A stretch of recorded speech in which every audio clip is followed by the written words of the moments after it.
Bhagavate Vasudevaya. Om Namo Bhagavate Vasudevaya.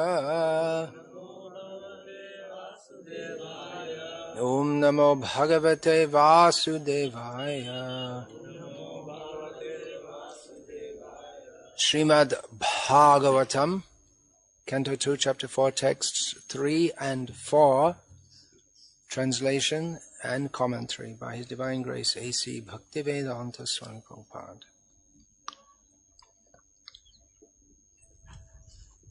Translation is being organized.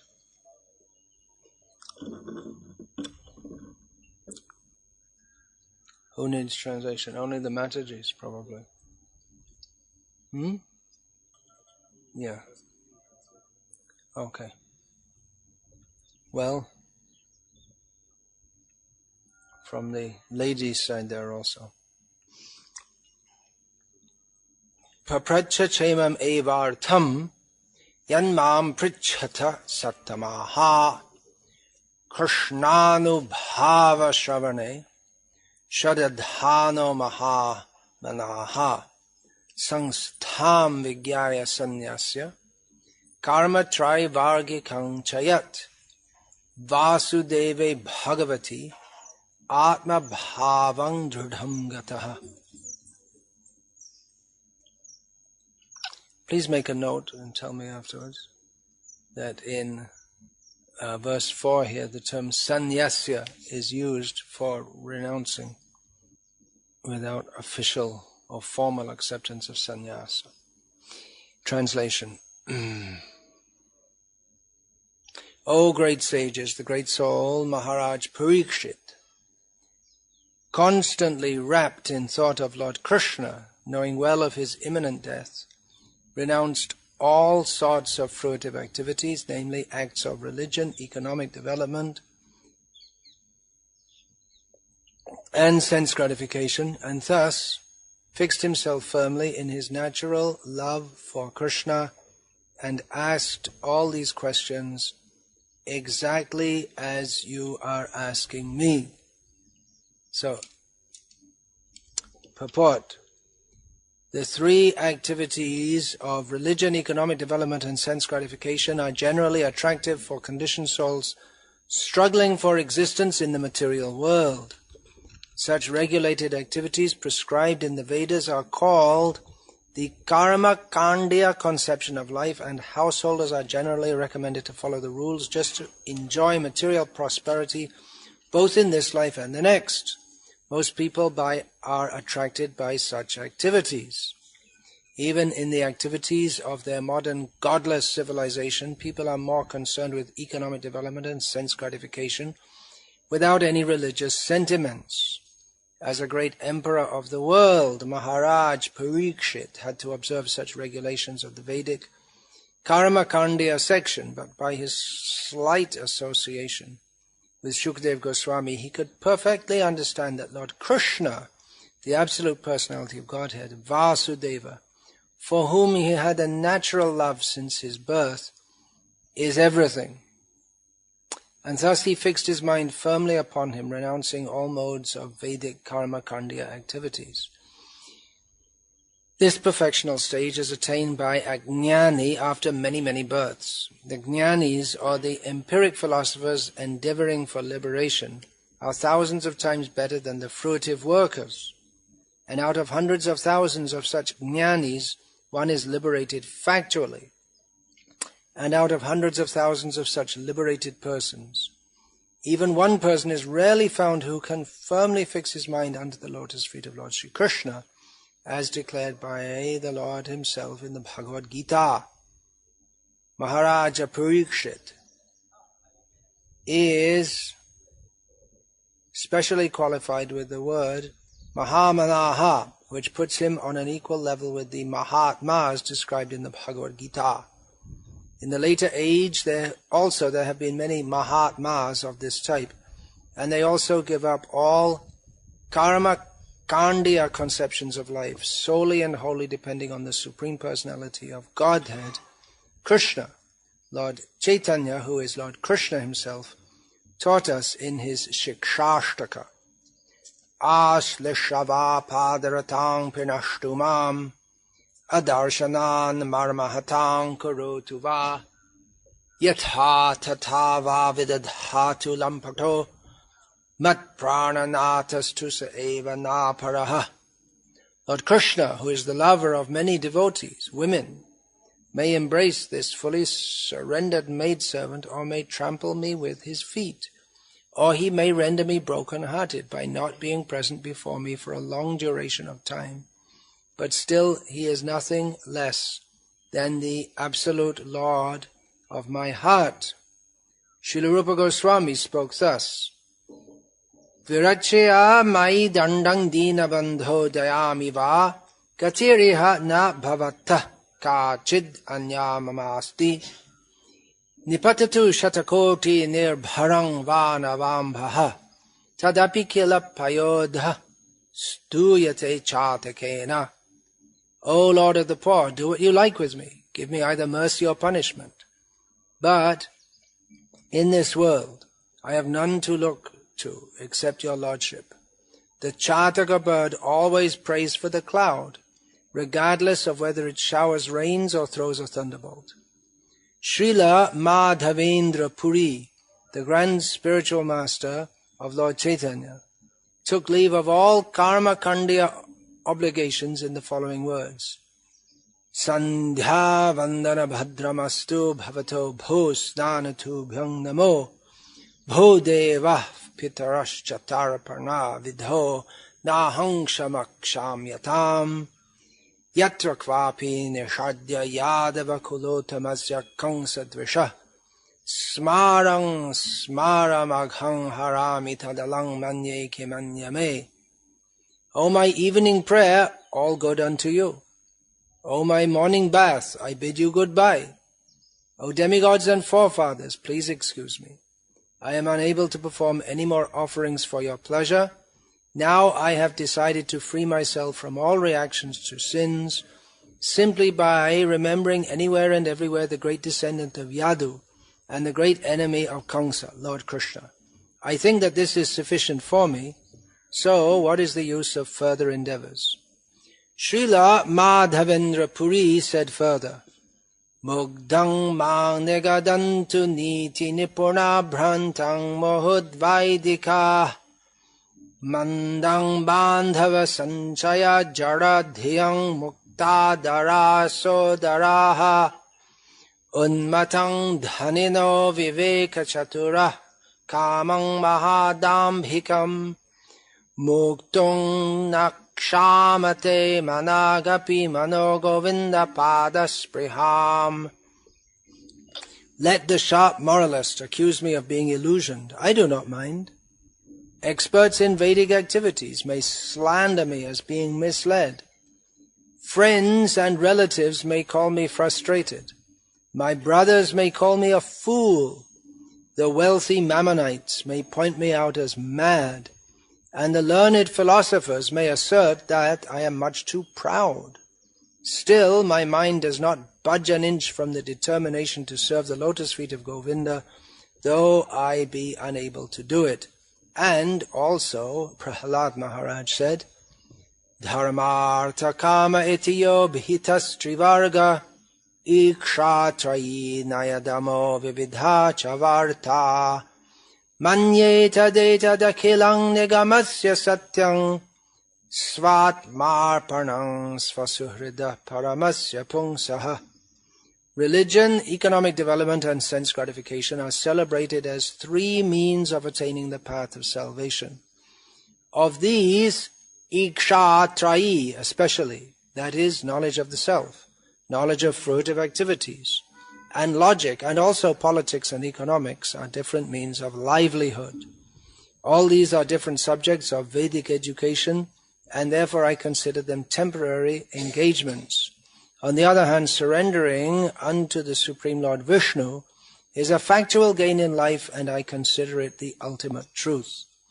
The whole matter is concluded in the Bhagavad-gita as Vyavasayatmika Buddhihi, or the absolute path of perfection. Shri Baladev Vidya Bhushana, a great Vaishnav scholar, defines this as Bhagavad Archana Rupai Karnish Kama Karma Be Vishuddha Chittaha, accepting transcendental loving service to the Lord as the prime duty, free from fruitive reaction. So Maharaja Parikshit was perfectly right when he firmly accepted the lotus feet of Lord Krishna, renouncing all karma kandiya conceptions of life. Make a note also, at the end of the purport, the word Bhagavat. Let's see that also. There are several points in these two verses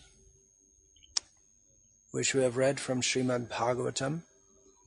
In his purport, Srila Prabhupada has concentrated on the point of sannyasa karma trivargikam, or the renunciation, sannyas, means complete renunciation or complete placing.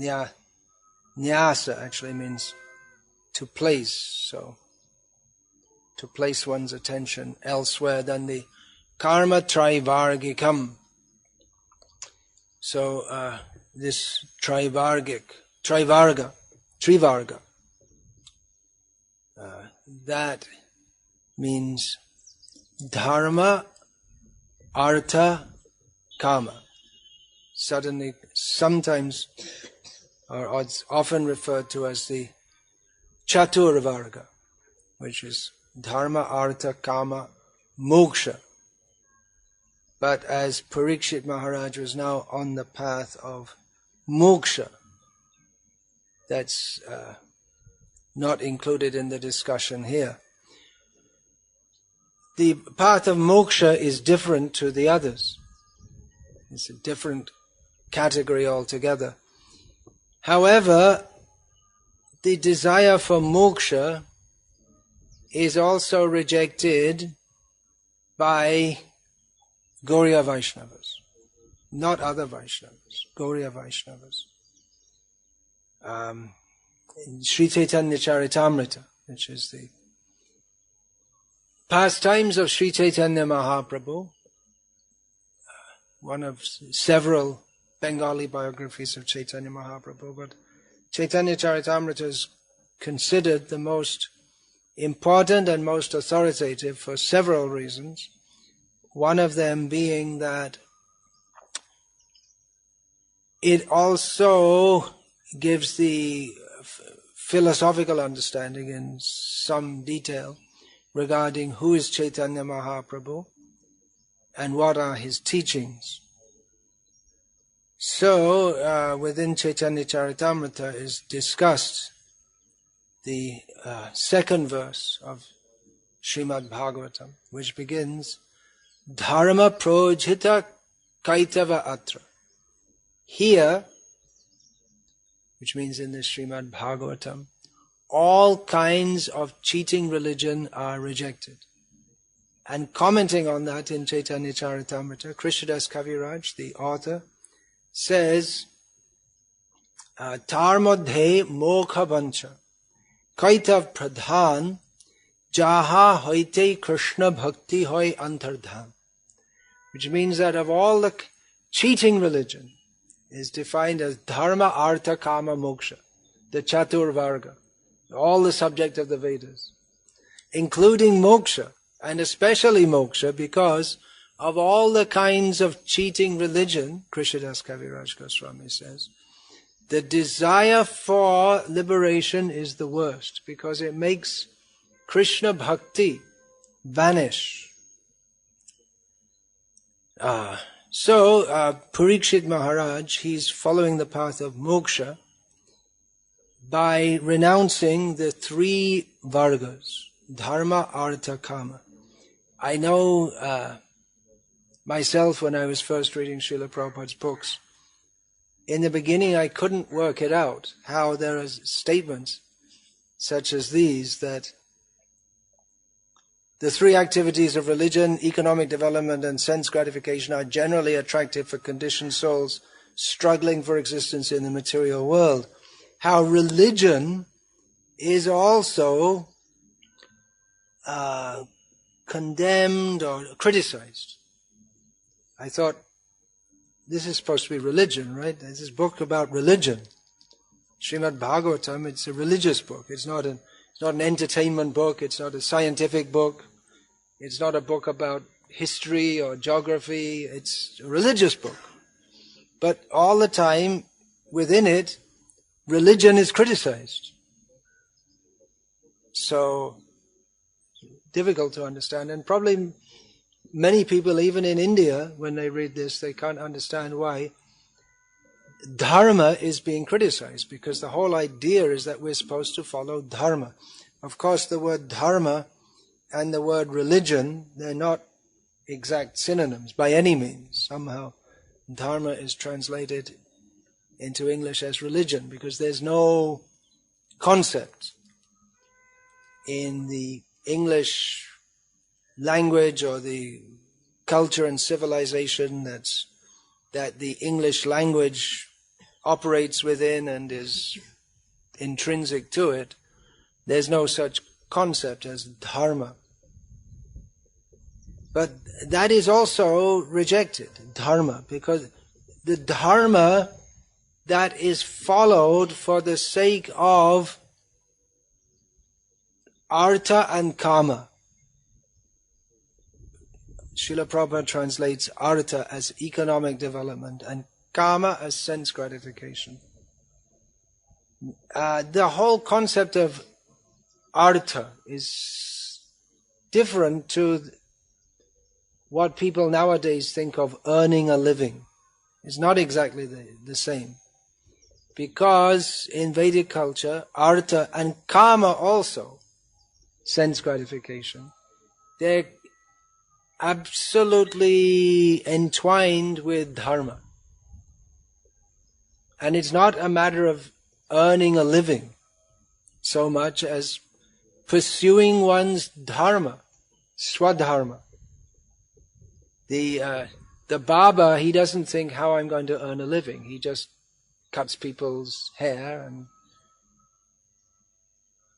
fingernails and toenails and goes to weddings and does all the kind of things that Babas do. In Tamil Nadu, the Babas have to go to weddings also.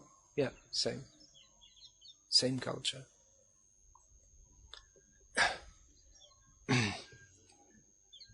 The potter, he doesn't think, I have to make so many pots and then I'll sell them and I'll make so much money. He just makes pots, that's all. And then others, those who are growing paddy or whatever, they give that to him after the harvest. The people who are producing grains, then they have to give so much to the others. Even the dhobi, he's washing the clothes of all the people in the village, but only the people who are producing the grains, the farmers, give him grain. But then it's all interlinked. That's the jajamani system in Hindi, that's called. Everyone does what they do, and and everyone looks after everyone else according to their capacity. So the idea of earning a living, it's not so much there as performing one's dharma. And kama, fulfilling desire, that's also within the boundaries of dharma. It's fulfilling material desire doesn't mean that you run off with the next door neighbor's daughter, or you drink a bottle of whiskey or something like this. But they're according to the rules of Shastra, one may do. And the rules they're different also for different people. Brahmanas can never drink liquor. Kshatriyas can, under certain circumstances, not all the time. They may do. Shudras, well, they're not really supposed to, but they may do also. And there's more allowance for Shudras to do so. And then there are the Antyajas, and for them there's no dharma, artha, kama, moksha. They just do whatever they just... But they also have their role to play. For instance, the people don't kill cows, but when they die, the chamars, whatever, I don't know what they're called in Tamil, but in the caste of people who deal in dead cow bodies, they take the cow away. They may eat the flesh. Beef eating is allowed. When the cow dies automatically, then the chamar, one class of chandal, they may take them away, and then they make leather shoes and whatever from the skin of the cow. So they also have their role to play. So everything is all interlinked. Here it's described that in the purport, Srila Prabhupada describes that Parikshit Maharaj, he was involved in many karma kanda activities. Karma kanda means the path of Trivarga. The king has an essential role to play in the Vedic society because the fruit of everyone's working together, ghee is produced obviously from milk, and grains, they are offered into the fire as yajna. So the Raja, he has to organize public yajnas.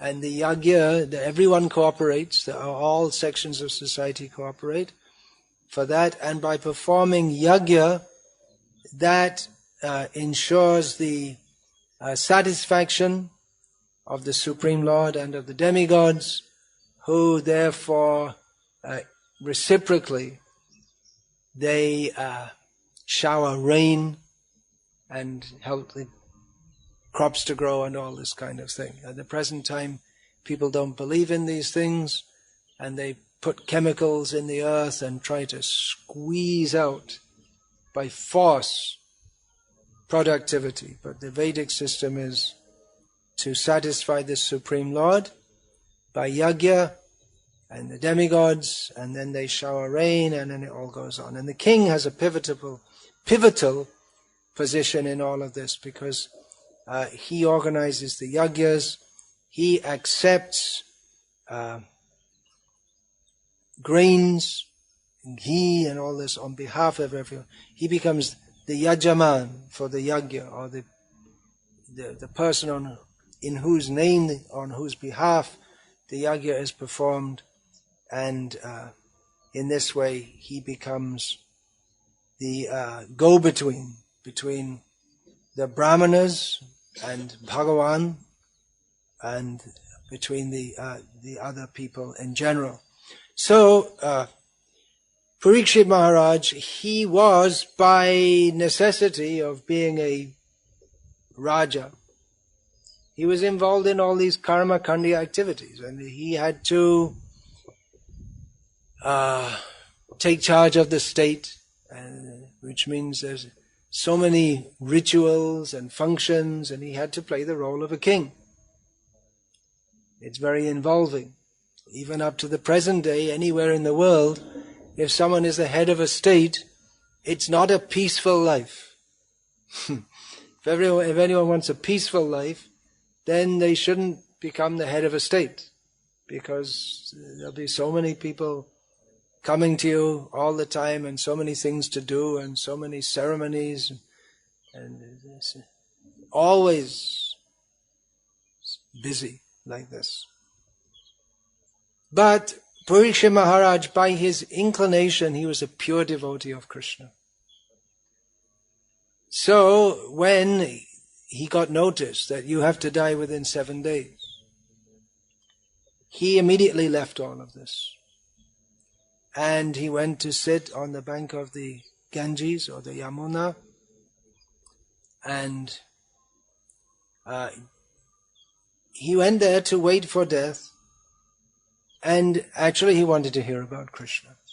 He wanted to absorb his mind in thought of Krishna at the end of life. So Krishna arranged that Shukadev, he came there at that time and spoke about Krishna. Otherwise Shukadev, he was a pure devotee, and Parikshit Maharaj was also a pure devotee. But they're very different externally. Parikshit Maharaj was a king, which means family, he was a grihasta, with many responsibilities, extraordinary wealth, very famous, highly respected. And Shukadev was externally a madman. He was wandering naked, and the village women, they would laugh at him and throw things at him, and mimic it. The children would mimic him. He had no possessions, no family, no prestige. He was just exactly the opposite. Parikshit Maharaj appeared to be very attached to this world. Shukadev appeared to be very detached. But actually neither of them were interested in attachment or detachment. This is a question which arises at the, or a subject that Krishna discusses in some detail in the first 6 chapters of this material world. The nature of attachment to this material world and becoming detached from it. But that's not the real question. That puts all the emphasis on this world. Either attached to it or detached from it, the center of, the focus of attention is this world. But the real subject is Krishna and being attached to Krishna. So Shukadev and Parikshit, they were the same in as much as they were completely attached to Krishna, the Supreme Personality of Godhead. And therefore, even though they appeared to be completely different in outlook, actually when they met, they just bonded. Maybe you have that experience. Sometimes it doesn't happen that often, but if you meet someone and you've never met them before, but immediately you're just together, psychically, psychologically. That might be explained as a relationship from a previous life. That's also possible.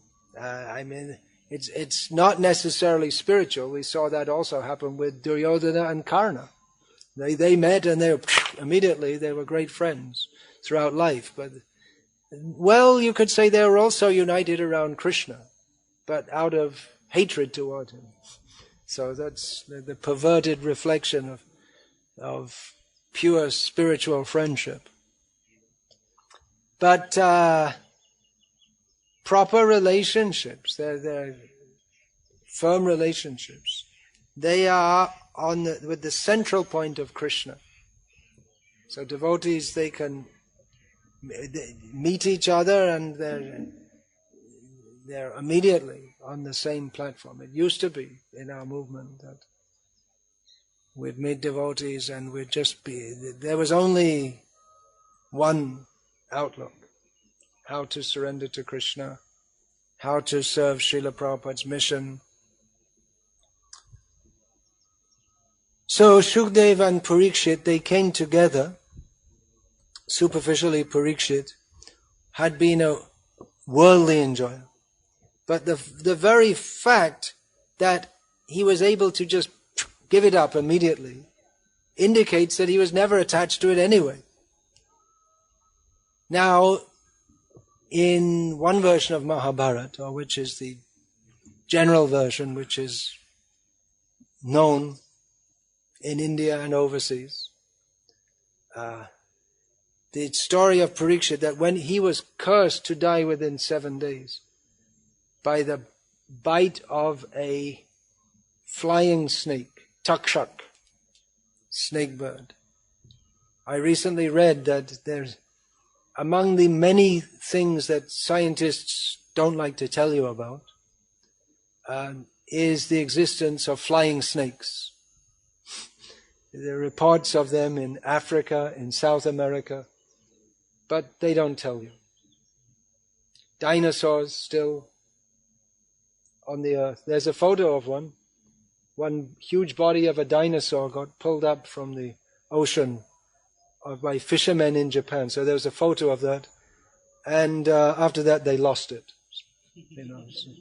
It's just a small thing, someone misplaced it. It got lost. Then one time I was in Heathrow Airport, and someone came up to me and started talking to me and asked me what I'm doing, because when you're dressed like this, especially in the West, well, in India also, people often ask you what you're doing. So then I asked him what he was doing. He said, I'm going to Africa to look for dinosaurs.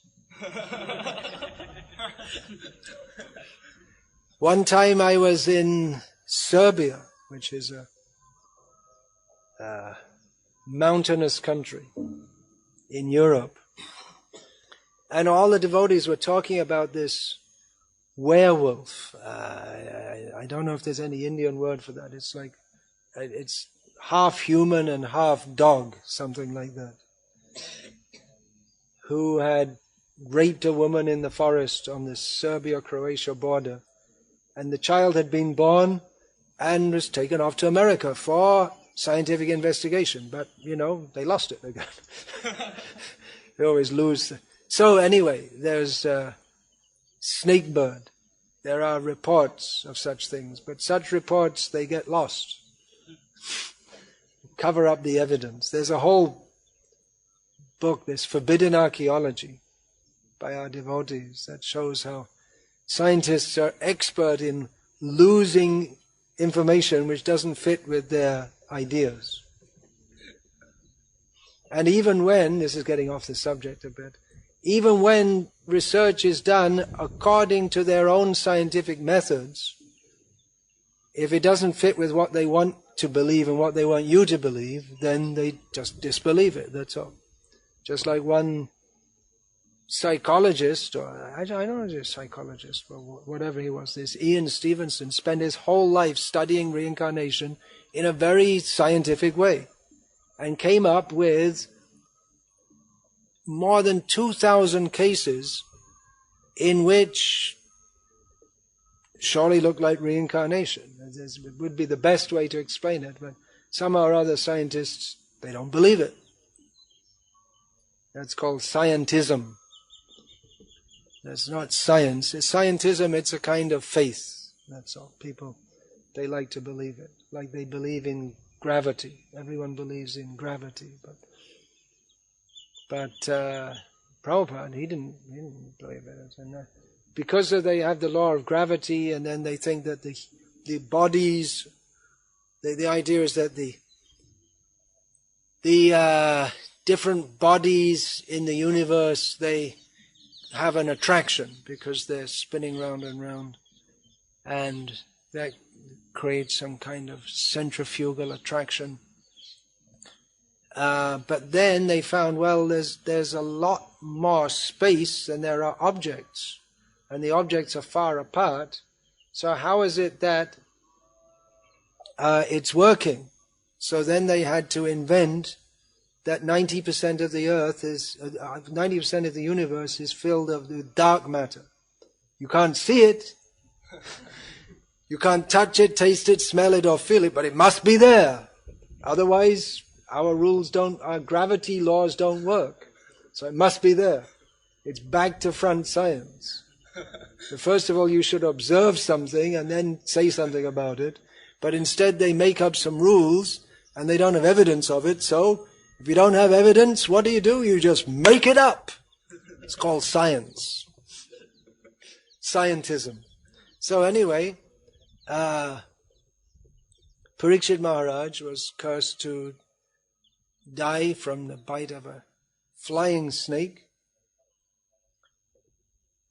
And in the Mahabharata, that is largely extant, although it's not the only version of Mahabharata, but that's the one that became prominent. Parikshit Maharaj locks himself up so that no one can come. No insect can get inside. Not what to speak of a snake bird.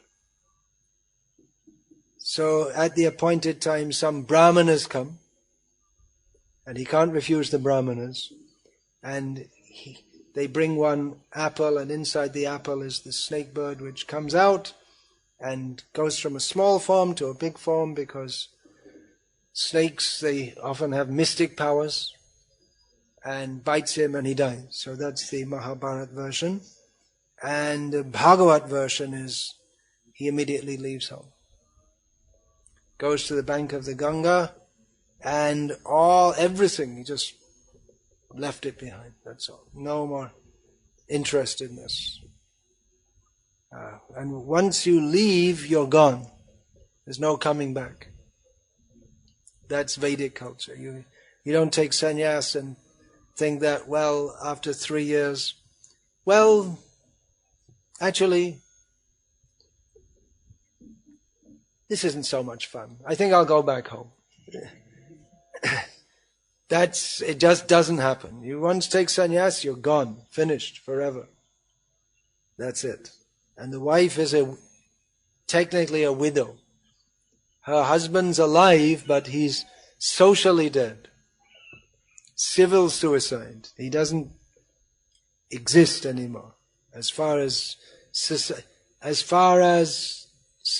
or as far as that role is concerned, the role as a husband, father, grandfather, brother, whatever, it's finished. The same body is alive, the same person is in the body, but that identity is dead and gone.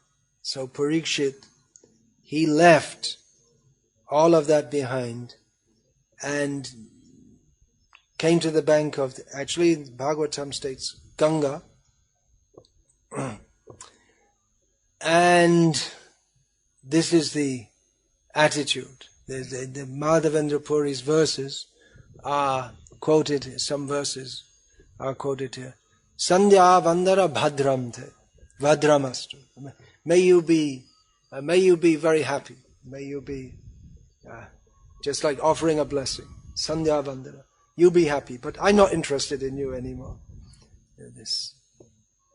The renunciants, they may give up that Sandhya Vandana.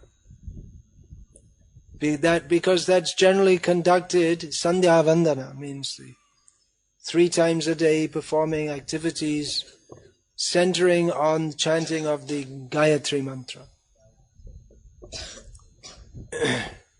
It's not just chanting Gayatri mantra, there are different verses to chant, bathing, and so many things one has to do. So that's generally conducted within the karma kanda.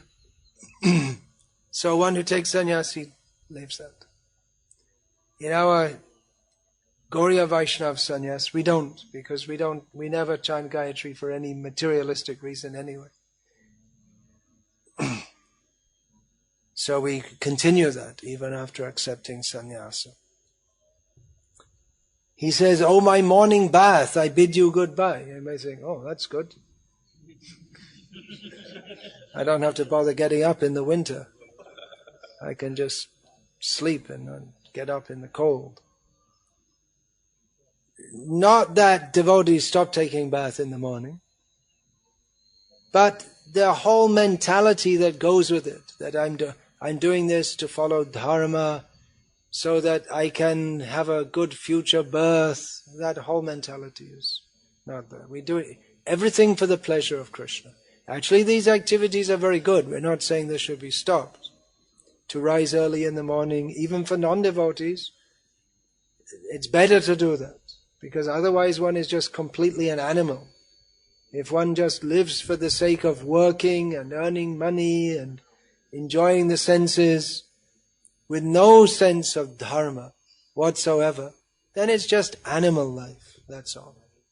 So to do all these things is good, but unless we ultimately bring it to the point of surrendering to Krishna, doing everything for the pleasure of Krishna, then that is called Shrama eva hi kevalam.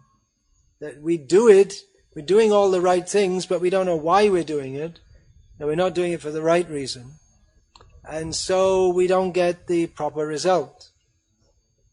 Dharmasvanushtita pungsang vishvaksena katasuyaha notpadayad yadiratim shrama eva hi kevalam. If one performs all one's activities very nicely, religious activities, but we don't get any feeling for hearing about Krishna, then it's called shrama eva hi kevalam. Just shrama. We did something. We did some work. That's all. You can say, I worked very hard. But what was the result? Nothing. No, just you worked, that's all. Of course you get something, because by following dharma, then one can get karma, and then if one is desirous to go to the heavenly planets, karma atmana swagapara, those who want to, they'll go to the heavenly planets, and there they enjoy Swargalokam Vishala Sukha, very great happiness. But it's all meaningless. It's all meaningless. It's all bodily happiness, temporary happiness, limited happiness, and it's not really happiness at all. It's something like the happiness that's described in Bhagavatam and other places. The happiness of someone, he's running away from a tiger, and then he doesn't see, he slips, and he sees there's in front of him a chasm. But as he's falling, he sees the root of a tree is coming out of the side, and he catches a hold of that. So he's hanging on with the drop, a very deep drop below him, and even if he drops down, even if he manages to survive, there's a poisonous snake waiting for him underneath. And on top, there's a tree above him with the roots. He's holding on to the root, and the tiger's waiting for him if he goes up. And then a rat starts to gnaw on the root. But in the meantime, out of the tree, there's a beehive in the tree, and slowly some drops of honey are coming just on his tongue. And he's thinking, oh, this honey is so nice. That's material happiness.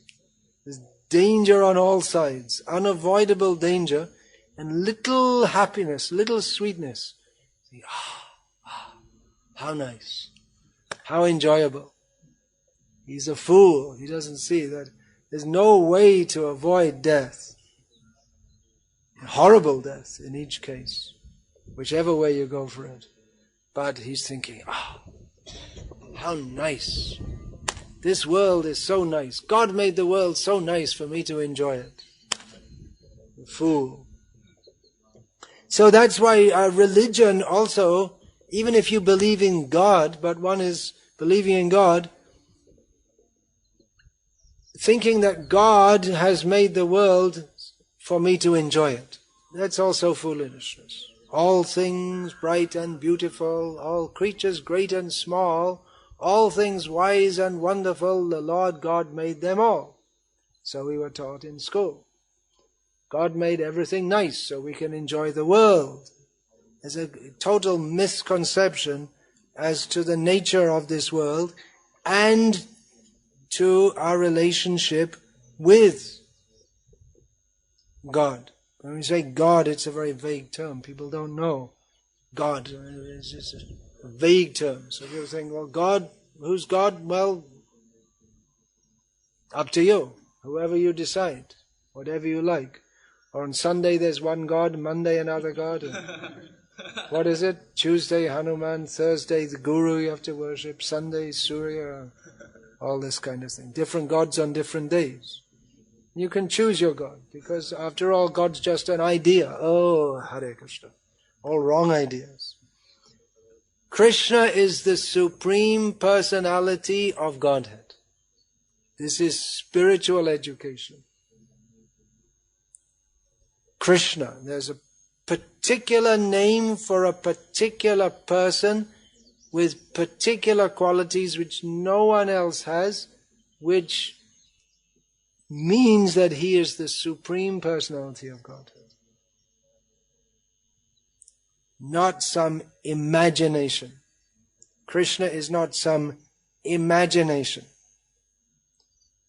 If we think of anything else as being substantial or meaningful, that is our imagination.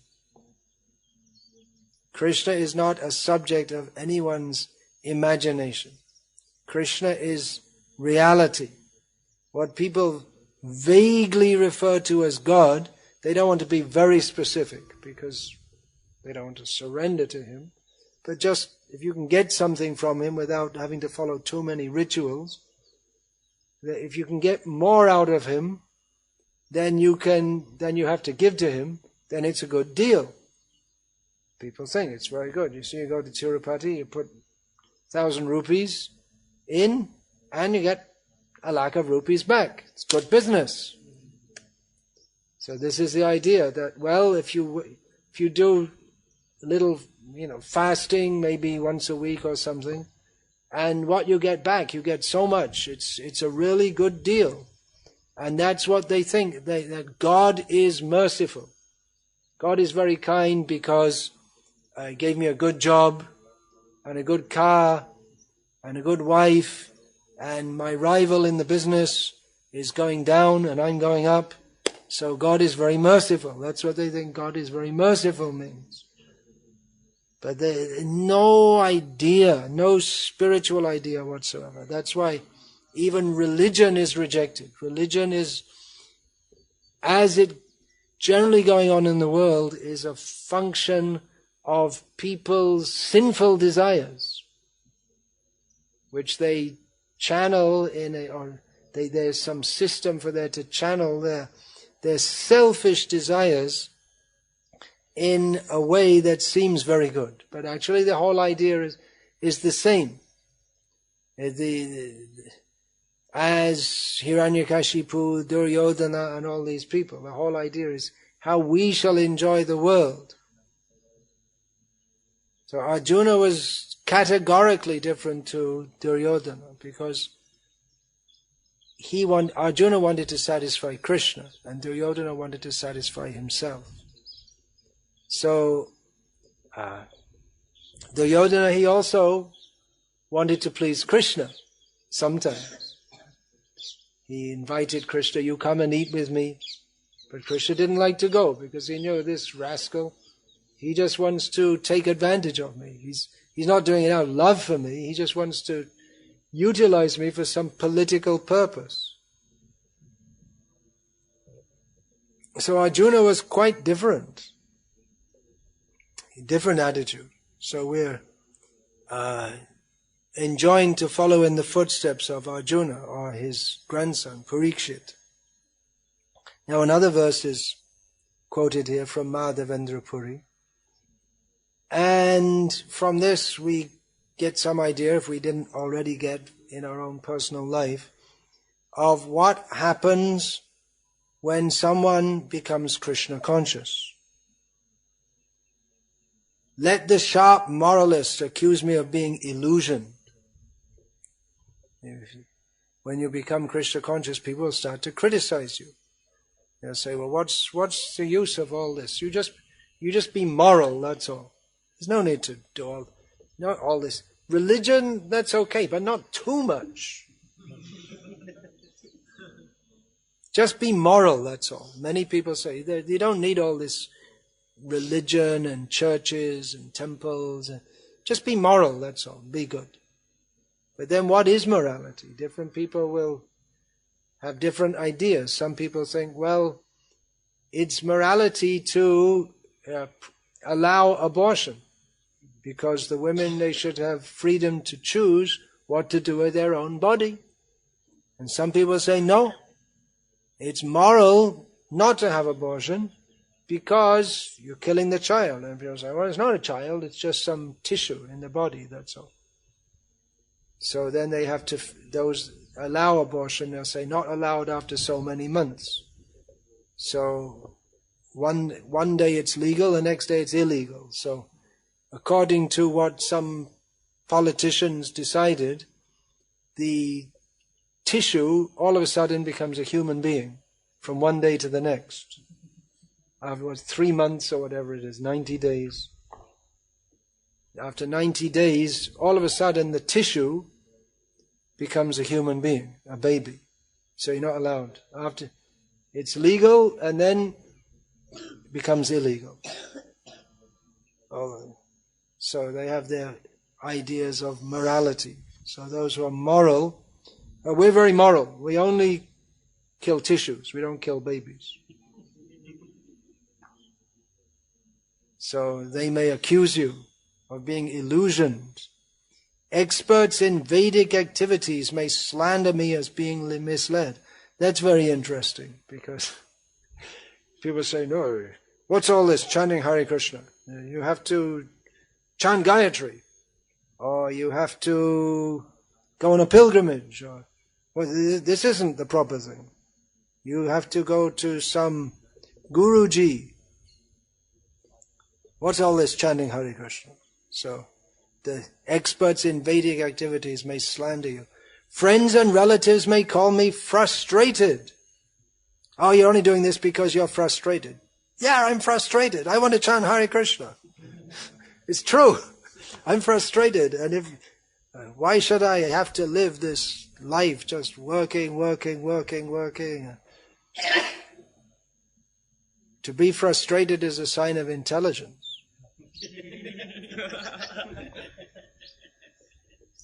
But, well, you could say it's somewhat intelligence, but then how you deal with the frustration, then we'll see how actually intelligent you are. Some people deal with it by trying to cover it up, by going to parties, drinking, boozing, but that just makes them more frustrated, and they do more boozing, more womanizing, and they get more and more frustrated. And then they end up in a mental hospital, or they commit suicide, or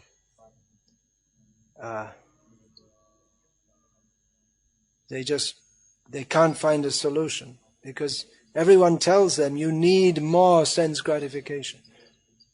Or maybe they'll go to some yoga class so they can do some deep breathing and get some relaxation, which makes them feel better. But it doesn't solve the problem. My brothers may call me a fool. Yep, well, that's for sure. Take to Krishna consciousness, and everyone will call you a fool. Why are you doing this, chanting Hare Krishna? You should be enjoying yourself. Well, I am. I'm very happy in Krishna. Yeah, but you're not supposed to be happy like that. You have to be happy like this. If you're drunk and passing urine all over the floor, then that's okay. But chant Hare Krishna. But I like to chant Hare Krishna. You're not supposed to like it. You're a fool. You're liking the wrong thing. The wealthy Mammonites may point me out as mad. Mammonite is, I'm not sure if that's a regular English word. If it is, it's probably archaic. But it means a sense enjoyer. Someone who's all very much concerned with Dhanaishvarya Prajepsava, is described in the Bhagavatam. Wealth, opulence, family members, social life, all this kind of thing. So materialistic people, they say, he's mad. Just mad. If you don't understand something, you don't want to understand something, you just call it mad, that's all. Oh, they're crazy people, that's all. They're crazy. And then you don't have to think about it anymore. They're just crazy. And that immediately puts you in a category where it's not even worth considering what you're doing. You won't discuss with such people. They're just crazy, that's all. Take them off, stick them in some institution, crazy. So that's one way, just to call you crazy. Then you don't have to think. If someone calls you crazy, they don't have to consider why you're doing what you're doing. So when we take to Krishna consciousness, people might say, well, you're just crazy. And you can explain to them, actually, the body is temporary, the soul is eternal, we have an eternal... you're just all crazy. You don't even want to listen. That's all. Even though you're talking in a very logical way, a very intelligent way, but just crazy. So just don't listen to it. The learned philosophers may assert that I am much too proud. Too proud, you see. You think you know better than us. See, we know what to do. Just go on with life and earn money, and why don't you listen to what we say? You're just too proud. But despite all these criticisms, Madhavendra Puri says, my mind does not budge an inch from the determination to serve the lotus feet of Govinda, though I be unable to do it. In one sense, it's very ambitious to take to Krishna consciousness. How can we serve Krishna? Krishna is so much greater than us. Krishna is the supreme pure. We are in an impure state. How can we even hope to serve Krishna? But He gives us hope. He gives us the possibility to do so.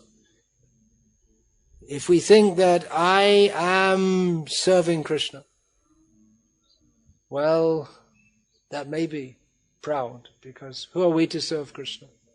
We can say that we're trying to serve Krishna, that's all.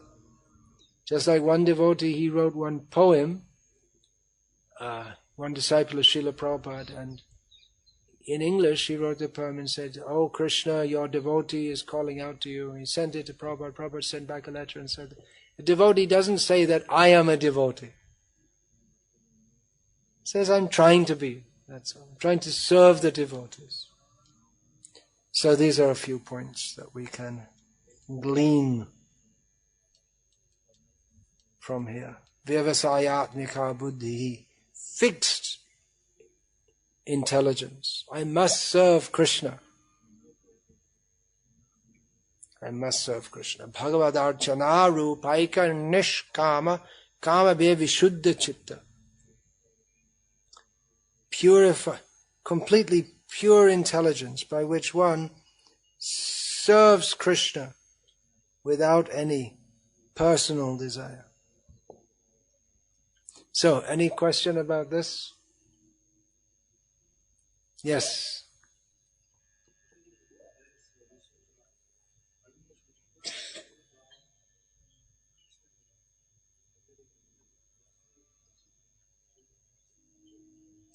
Vishnu Purana is already there.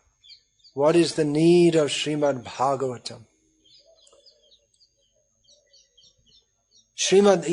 It's many of the same pastimes in Vishnu Purana and Srimad Bhagavatam. There is one statement in Srimad Bhagavatam which casts the whole text in a different light, and that is Krishnastu Bhavan Swayam. Krishna is the original form of the personality of Godhead, which puts everything in a different context and perspective. Generally, those who see Krishna as an avatar of Vishnu, they prefer Vishnu Purana, just like we see Sri Vaishnavas. And those who accept Krishna as the original form of Godhead, they will study Srimad Bhagavatam. And of course, there's no harm to the world if there are many such narrations. There may be many narrations of the personality of Godhead. Many devotees have, from the themes of Bhagavatam and different parts of Shastra, have written other works also. We find the whole literary history of India. It's all based on Shastra.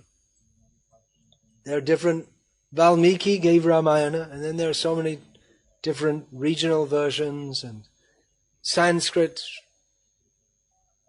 versions also, different dramas, Raghuvangsha drama. The different dramas are based on Shastric themes, this Shakuntala, all this kind of thing. So there's Gita Govinda, that's based on the Ras Leela of Krishna. So that may be expanded and presented somewhat differently. Why not? Kamba Ramayana is here, then we have the famous in North India, in the Audi languages, that Ramcharitmanas. Then they have in Bengal, it's not very well known, that Kritivas Ramayana, but is not very well known. But there is a Bengali edition. In Telugu, all the Oriya, there are different languages, there are Ramayana. Bhagavatam is there, Oriya. Bhagavat by Jagannath Das. There's some problems with that. There are many versions. This Krishna Prema Tarangani in Bengali. That's a book. Chaitanya Mahaprabhu accepted that, written by one of his devotees. That's Bhagavatam, 10th canto, retold in Bengali. And then we have the Gunaraj Khan wrote Sri Krishna Bijoy in Bengali also. That's also the same thing, 10th canto of Bhagavatam in Bengali. So there may be many different versions. Somewhat different, little bit different. There's no harm in all that. There may be some harm if the author is not a completely pure devotee, or if his siddhanta is not correct. But there may be many, and we'll find many of the stories of Bhagavatam which are told briefly within the Bhagavatam are told in more detail elsewhere. And there are different details elsewhere in different parts of the Puranas, like this. So it's a great ocean of Shastra. But the essence is Bhagavatam, Nigama Kalpatara Galitam Phalam. The ripened fruit of the desire tree of Vedic knowledge is Bhagavatam. So there's no time to study so many things. We find in the beginning of Bhagavatam, the Shaunakadi Rishi, the sages at Naimisharanya, they said there's so many Puranas and so many books, and they're saying so many things. Can you just tell us what the essence is?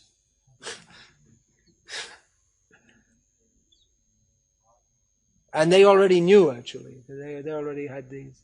You can tell that from their questions, they wanted to hear about Krishna. So, otherwise, there's so many things. It may be very interesting. Garuda Purana also tells you about all different kinds of ghosts, how you can become this kind of ghost. What do you have to do? What do you have to do to become this kind of ghost or that kind of ghost? Different gems and their properties. So, it may be interesting, but life is short and we have to concentrate on the essence.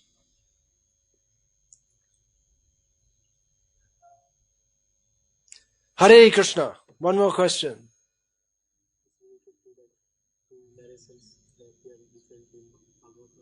Narrations appear differently in Bhagavatam and Mahabharata, and you'll find all kinds of different things throughout Shastra. Therefore, we take the version of Bhagavatam, which is meant for Nirmatsaranam Satam, for purified persons who have no motive other than to serve Krishna. It may be narrated differently for different people. So recently I quoted Prabhupada devotee who wrote that is man and woman mixing was not a part of Vedic culture. It's freely equal in the Vedic culture. And Prabhupada writes in first canto of the Bhagavad-gita that Lord Krishna came back to Dwarka. Right. So woman observed the Parda system. What's now called Parda, which is an Urdu word, Persian word, it seems. Yeah, that men and women, they were separated. I quoted that part of purport and he brought back this, like Madhvacharya says that Mahabharata didn't get narrated and many stories are changed and for a period of time, and this is also something like that. He didn't want to accept what Prabhupada said. Then what can you say? Then what will you do? You have to accept some authority. He doesn't accept Prabhupada's authority, then he accepts his own mind as his authority, that's all. Or he accepts some social anthropologists as his authority. That's all. So, Hare Krishna.